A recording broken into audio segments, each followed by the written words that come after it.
बुल्ढाना जिले के शेगांव में एसटी बस स्टैंड के पास निजी वाहन चालकों की मनमानी से एसटी बस के चालक और कंडक्टर परेशान हैं। कई बार शिकायत की गई, लेकिन निजी वाहन चालकों पर कोई कार्रवाई नहीं होने से समस्या और बढ़ गई है, जिसके बाद एसटी बस चालकों ने चक्का जाम आंदोलन किया। इस आंदोलन की वजह से बस स्टैंड पर कुछ देर के लिए तनावपूर्ण माहौल हो गया था। एसटी कर्मचारियों की ये परेशानी केवल शेगांव की नहीं बल्कि अधिकांश जगह की है।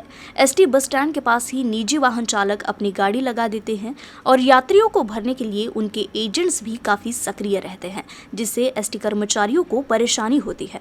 यहाँ तक कि नो पार्किंग होने के बावजूद निजी वाहन चालक बस स्टैंड के पास ही अपनी गाड़ी लगाकर यात्रियों को भरते हैं।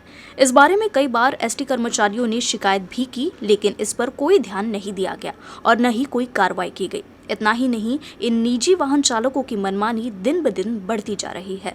कुछ दिन पहले ही एसटी कर्मचारी को धमकी देने का भी मामला सामने आया है, जिससे परेशान होकर शेगांव बस स्टैंड पर एसटी कर्मचारियों ने काम बंद आंदोलन कर दिया। अचानक से कर्मचारियों के आंदोलन करने से एसटी बस की आवाजाही थम गई, जिससे शाम के वक्त अपने घर लौटने वाले यात्री और विद्यार्थियों को सबसे अधिक परेशानी हुई। इस आंदोलन और यात्रियों की परेशानी की वजह से बस स्टैंड पर कुछ देर के लिए माहौल काफी तनावपूर्ण हो गया था। हालांकि बाद में पुलिस को हस्तक्षेप कर कर्मचारियों से चर्चा करने के बाद मसला सुलझा। वैसे कर्मचारी अभी भी एजेंट्स और निजी वाहन चालकों पर कार्रवाई की मांग कर रहे हैं। आज शेगाव आगारामध्ये कर्मचाऱ्यांनी जे स्वयंस्फूर्तीनं काम बंद आंदोलन केलं होतं, त्याचे कारण असे की गेल्या अनेक दिवसापासून खाजगी वाहनाचे एजंट आणि अवैध वाहतुकी संदर्भात आम्ही वेळोवेळी निवेदन देऊन सुद्धा त्याची दखल घेतली नाही। करिता आज आमच्या इथे आमचे कर्मचारी यांना खाजगी वाहनाचे एक अनोळखी इसमाने धमकी दिली, जीवे मारण्याची धमकी दिली। त्या संदर्भात आम्ही काम बंद आंदोलन केलं। या अगोदर माननीय तहसीलदार साहेब, माननीय मुख्याधिकारी साहेब शेगाव तसेच ठाणेदार यांना आम्ही लेखी निवेदन दिले। त्याची आज ठोस आश्वासनं आम्हाला ठाणेदार साहेब यांनी येऊन दिली। त्याकरिता आम्ही स्वयंस्फूर्तीनं बंद पाडला होता। तसेच आमचे आगार व्यवस्थापक साहेब यांना वेळोवेळी निवेदन दिले आणि इथे 200 मीटरच्या बाहेर नो पार्किंग झोन हे करावे असे आम्हाला ठाणेदार साहेब यांनी आश्वासन दिले। त्यापुढे आम्ही कारवाईपूर्वक आश्वासन पाळले आणि आमची वाहतूक सुरू केली। खामगांव तहसील के हिवरखेड़ पुलिस थाना अंतर्गत शिरला नेमानी में मन नदी के किनारे बोरे में 23 वर्षीय युवती की लाश मिलने से हड़कंप मच गया है। इस मामले में पुलिस अज्ञात हत्यारे की तलाश में जुट गई है। बुल्ढाना जिले के खामगांव तहसील के हिवरखेड़ पुलिस थाना अंतर्गत आने वाले शिरला नेमाने में मन नदी में मंगलवार की सुबह एक युवती का शव नजर आया। नागरिकों द्वारा हिवरखेड़ पुलिस को सूचना दिए जाने के बाद पुलिस ने मौके पर पहुंचकर शव का पंचनामा कर पोस्टमार्टम के लिए भेज दिया। नागरिकों के मुताबिक युवती परिसर की नहीं है, इसलिए अनुमान लगाया जा रहा है कि युवती की कहीं और हत्या कर उसका शव नदी में फेंका गया है। इस घटना से हिवरखेड़ क्षेत्र में सनसनी फैल गई है। पुलिस इस मामले में आगे की जांच कर रही है। नवंबर का महीना शुरू होते ही ठंड का एहसास होने लगा है। ऐसे में अकोला जिले में ठंड का प्रकोप दिनों दिन बढ़ता ही जा रहा है। मंगलवार को शहर का न्यूनतम तापमान 13.1 डिग्री सेल्सियस है। उत्तर भारत में बर्फबारी हो रही है और वहां से आ रही सर्द हवाओं के असर से मध्य भारत में भी ठंड बढ़ गई है। दक्षिणी तमिलनाडु, आंध्र प्रदेश, पुडुचेरी में बारिश का दौर जारी है, जिससे ठंड का प्रकोप बढ़ गया है। विदर्भ के लगभग सभी जिलों में न्यूनतम तापमान में 3 से 4 डिग्री की गिरावट के साथ तापमान 10 से 11 डिग्री दर्ज किया जा रहा है, जिससे दिन में भी हवा में ठंड महसूस हो रही है। नागपुर मौसम विभाग ने अगले कुछ दिनों में दिन और रात के तापमान में फिर से गिरावट आने के संकेत दिए हैं। नगर निगम की अतिक्रमण हटाओ टीम की ओर से शहर के गांधी चौक, शहर कोतवाली, तिलक नगर से लेकर अकोट फैल पुलिस थाने तक अतिक्रमण हटाने का अभियान चलाया गया। नगर निगम प्रशासन ने कड़े पुलिस बल के साथ इस मार्ग से अतिक्रमण हटवाया। शहर के प्रमुख ट्रैफिक मार्गों पर कई जगहों पर निजी बसें व अन्य वाहन खड़े किए जाते हैं। इससे आवागमन बाधित होता है। नगर निगम ने शहर के भीड़-भाड़ वाले स्थानों से अतिक्रमण हटाने के लिए विशेष अभियान चलाया। यह अभियान नियमित रूप से शहर के मुख्य मार्गों पर चलाया जाएगा। इस बीच नगर निगम प्रशासन ने अतिक्रमण करने वाले हॉकर्स व दुकानदारों से अपील की है कि वे खुद अतिक्रमणधारियों द्वारा किए गए अतिक्रमण को हटा ले।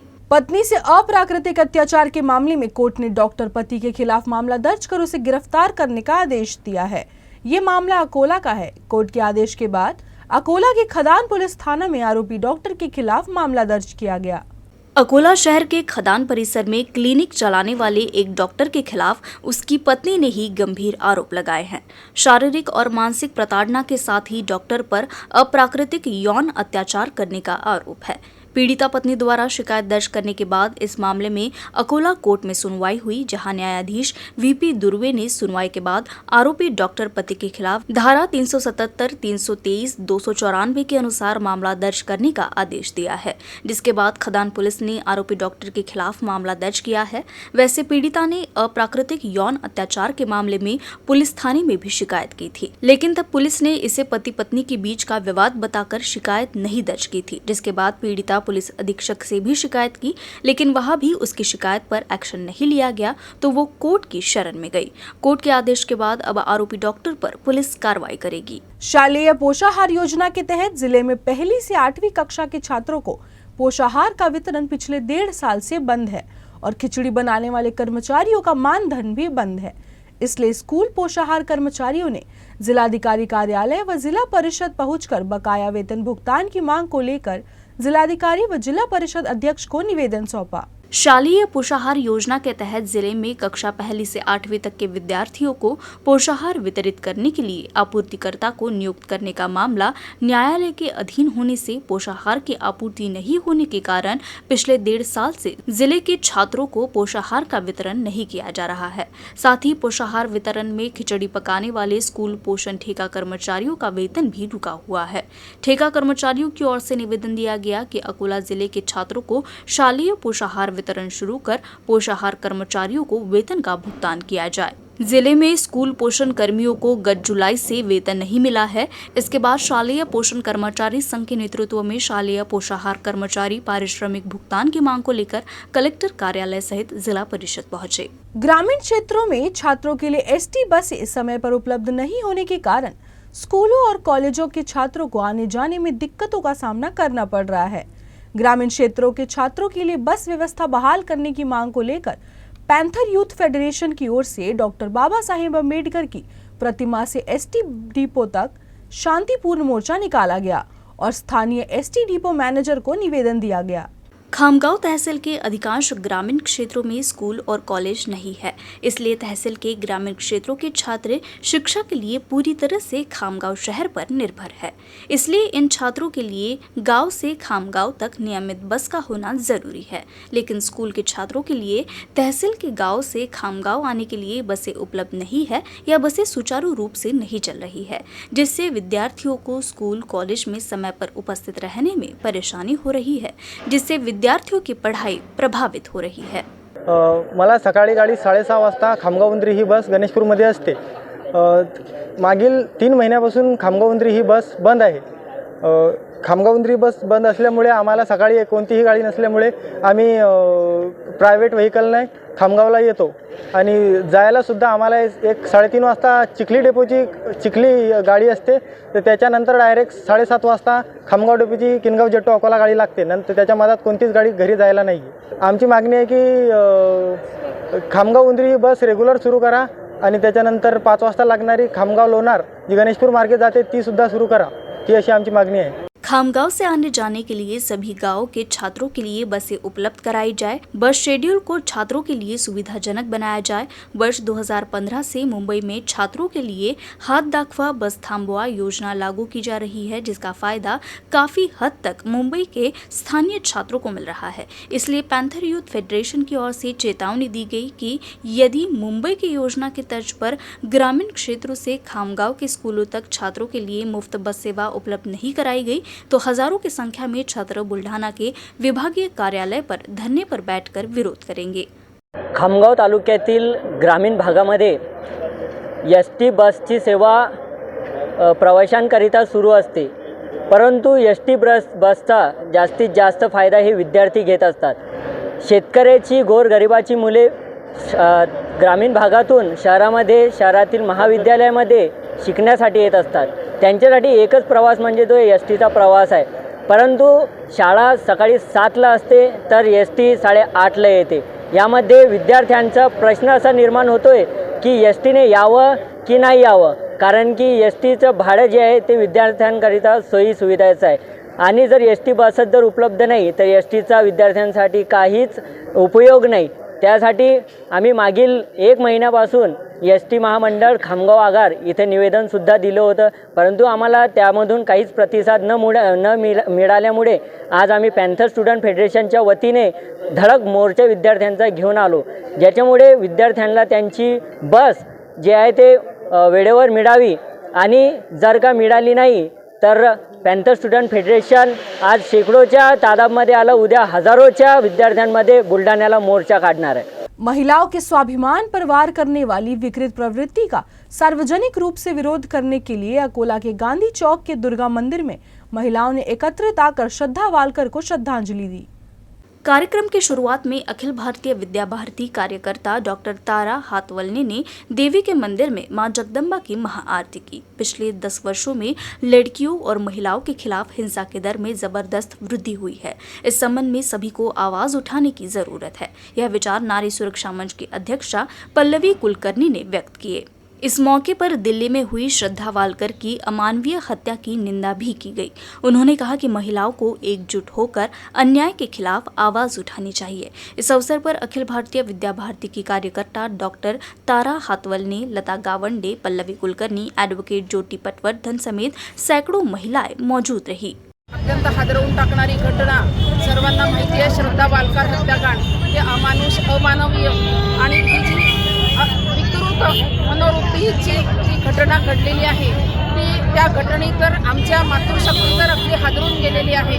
अशाच घटना संपूर्ण भारतभर घडतात आहेत। तर याच प्रसंगी आम्ही मातृशक्तीला आवाहन करतोय की आम्ही आमच्या मुलींना आम्हाला वाचवण्याची गरज आलेली आहे। सध्याची जी शिक्षण पद्धती असेल, समाजाची जीवन जगण्याची जी व्याख्या आहे ती बदलल्यामुळेच ही स्थिती आलेली आहे असं आम्हाला वाटतं आहे। म्हणून या प्रसंगी आम्ही संपूर्ण अकोला जिल्ह्यामध्ये नारी सुरक्षा मंचाची स्थापना केलेली आहे।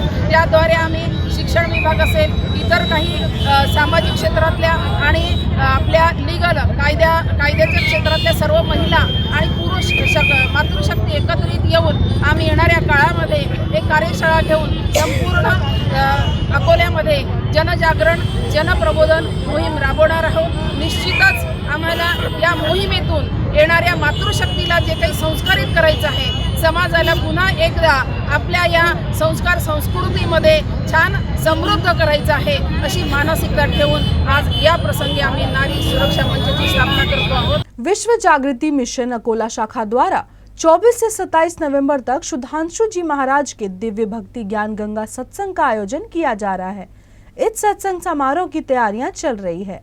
इस भक्ति सत्संग के लिए अकोला जिले के साथ ही नागपुर, अमरावती, बुल्ढाना, मुंबई, ठाणे, उल्लासनगर, सूरत, इंदौर, बैतूल, भोपाल, औरंगाबाद, पुणे और यवतमाल से 15 से 20 हजार गुरु भक्त एवं श्रद्धालु उपस्थित रहेंगे। शाखा की ओर से बाहर से आने वाले श्रद्धालुओं के ठहरने व भोजन की व्यवस्था की गई है। साथ ही कार्यक्रम को सफल बनाने के लिए विभिन्न समितियों का गठन किया गया है। सत्संग कार्यक्रम में अमृतमय वाणी में पूज्य गुरुदेव के भजन, सीडी, धार्मिक पुस्तकें, युग ऋषि आयुर्वेदिक औषधि के साथ साथ विभिन्न खान पान की बिक्री के स्टॉल भी होंगे। अकोला शाखा की ओर से अनुरोध किया गया है कि धर्म प्रेमी नागरिक, वरिष्ठ नागरिक, व्यवसायी, महिलाएं, युवा युवतियां, विभिन्न धार्मिक एवं आध्यात्मिक संस्थाएं, महिला समूह इस 4 दिवसीय सत्संग का लाभ उठाएं।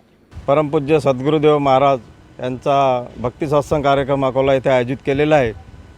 महाराज श्री 7 यांचं प्रवचन 7व्यांदा होत आहे इथे अकोलामध्ये आणि हा कार्यक्रम श्री गौरक्षण संस्थान अकोला गौरक्षण रोड इथे संपन्न होत आहे। कार्यक्रम दिनांक 24 ते 27 नोव्हेंबर 2022 या कालावधीकरता होत आहे। प्रथम सत्र 24 तारखेला 4 ते 6:30 वाजता सुरू होणार आहे आणि 25 ते 27 नोव्हेंबरपर्यंत हा सकाळ आणि सायंकाळ दोन्ही वेळेस हा कार्यक्रम होणार आहे। तसेच दिनांक 27 नोव्हेंबर 22 रोजी दीक्षा कार्यक्रमसुद्धा आयोजित केलेला आहे। तरी सर्व भाविक भक्तांना विनंती आहे की महाराष्ट्रीच्या प्रवचनासाठी जास्तीत जास्त संख्येने उपस्थित राहावे अशी मी विश्व जागृती मिशन परिवारातर्फे आवाहन करतो। धन्यवाद। संविधान दिवस के अवसर पर शनिवार की सुबह इंडियन स्पीकर फोरम और संविधान प्रचारक लोक चलचित्र के संयुक्त तत्वाधान में वॉक फॉर संविधान का आयोजन शनिवार को किया जाएगा। इस बारे में और जानकारी प्रेस कॉन्फ्रेंस में दी गई। 26 नवंबर पूरे भारत में संविधान दिवस के रूप में मनाया जाता है। संविधान एक बहुत ही महत्वपूर्ण ग्रंथ है, लेकिन इस संविधान का उद्देश्य और मूल अभी तक समाज में उस हद तक नहीं जम पाया है जितना होना चाहिए। संविधान की विचारधारा अभी भी समाज के हर तबके तक नहीं पहुंची है। युवाओं सहित सभी नागरिकों को वास्तव में संविधान को समझाने की आवश्यकता है। संविधान को घर घर तक पहुंचाने के इरादे से अकोला में युवाओं के बीच संविधान के लिए वॉक फॉर संविधान का आयोजन किया जा रहा है। पत्रकार परिषद में आयोजकों ने सभी युवाओं से इस वॉक में भाग लेने और संविधान के प्रति आभार व्यक्त करने की अपील की। वॉक फॉर संविधान रैली अकोला रेलवे स्टेशन से अशोक वाटिका और गांधी जवाहर बाग तक होगी। प्रशासनिक अधिकारियों, जनप्रतिनिधियों, सभी दल के सदस्यों और छात्रों से अनुरोध किया गया है इस रैली में अधिक से अधिक संख्या में भाग लें। खबरों का सिलसिला आगे यूं ही जारी रहेगा। आप देखते रहिए UCN न्यूज। नमस्कार।